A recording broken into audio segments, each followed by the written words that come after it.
예, 제가 12월 6일 11시 반경에 정보위원장실에서 정보위원장과 여야당 간사에게 12월 3일과 관련된 부분에 있어서의 상황 설명을 해드렸습니다. 그러면서 이거는 제가 추정이자 판단이지 어떤 정보 보고에 근거한 부분은 아니지만 정보 관료로서의 오랜 경험상 지금 최근에 있는 사항을 판단해 보니까 2차 계엄까지는 안 나더라도 최소한 2차 군사 개입의 가능성이 대단히 크다라고 정보위원장께 보고 드린 건 사실입니다.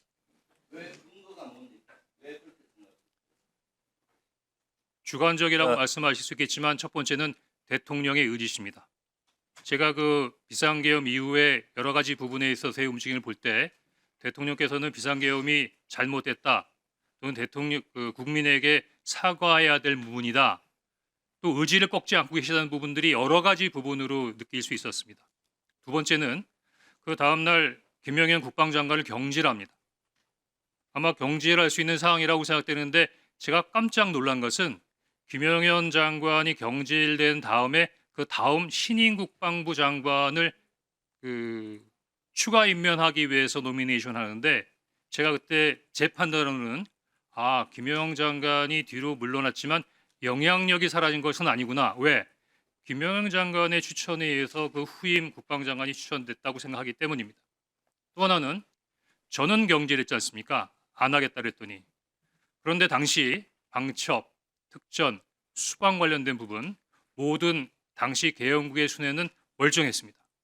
대통령의 의지를 가지고 있고 장관도 김영현 장관의 영향력 안에 있는 사람인데 계엄 관련된 부분에 군 지휘관들이 모두 다 건재하다고 하면 언제든지 다시 모빌라이즈 할 수 있다고 생각했습니다. 더구나 제가 굉장히 위험하다고 생각했던 부분은 여기 사령관님들도 계시지만 처음에 국회에 진입할 때는 누구의 지시에 의해서 그랬다라고 할 수 있지만 그 상황이 발생하면서 내가 내란죄로 소추당할 수 있는가 하는 부분에 있어서의 위기와 불안감을 느끼고 있는 상황에서 3명의 사령관은 상황에 따라서는 첫 번째와는 달리 훨씬 더 강하게 군사적 개입에 개입할 수 있겠다라는 생각을 했습니다. 또 하나는 제가 나름대로 이 부분의 의견을 몇 분한테 내니까 못 봤어? 국회에서 시민들이 미니까 군인들이 밀려나잖아.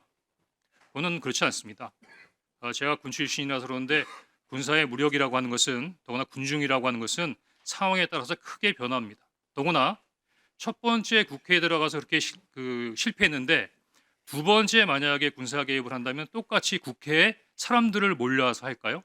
아마 제가 보기에는 군인들이 거부할 수 없는 상황을 만드는 계엄으로 갈 수밖에 없는 그런 상황을 만들려고 했겠죠. 저는 그렇게 추정했습니다.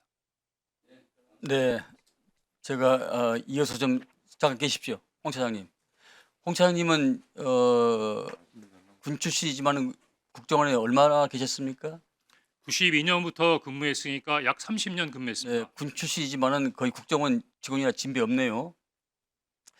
그러면 여인영으로부터 국회의원 체포 명단을 받았죠? 네. 목적 없이 받았다 하시죠? 목적 없이 받은 게 아니라 대통령께서 방첩사를 적극 지원하라고 했으니까 무엇을 도와줘야 되는가를 확인하기 위해서 당일 11시 6분에 방첩사령관한테 무엇을 도와주면 되겠느냐를 물어보려고 전화한 것이었습니다. 본위원에게도 그날 11시 20분 어간에 방첩사로부터 체포 명단 리스트를 제가 받았습니다. 네. 제가 이 체포 명단 리스트를 제가 부를 테니까 확인 한번 해보십시오. 네. 우선 체포조, 체포 대상, 우원식, 이재명, 한동훈. 우선 체포 대상, 조국, 정청래, 양정철, 박찬대, 조혜주, 이하경, 양경수, 김호준, 김민웅, 김민석, 김명수. 기억과 일치합니까? 대부분 일치하는데 이경수라고 하셨습니까? 양경수. 양경수 맞습니다. 예.